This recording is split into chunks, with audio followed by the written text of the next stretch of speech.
Walking naturally again with a prosthetic limb powered by your own nervous system, it is apparently now a reality. I'm the CyberGuy. Follow me at cyberguy.com, where our newsletter is free. MIT researchers alongside Brigham and Women's Hospital have pioneered a revolutionary prosthetic leg controlled by the body's nervous system.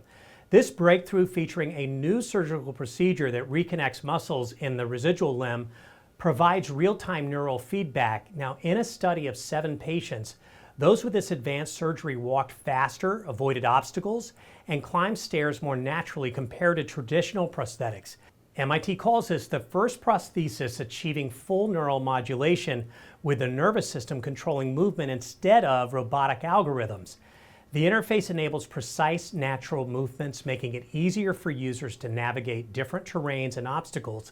This innovation marks a significant step towards integrating prosthetics as natural extensions of the body.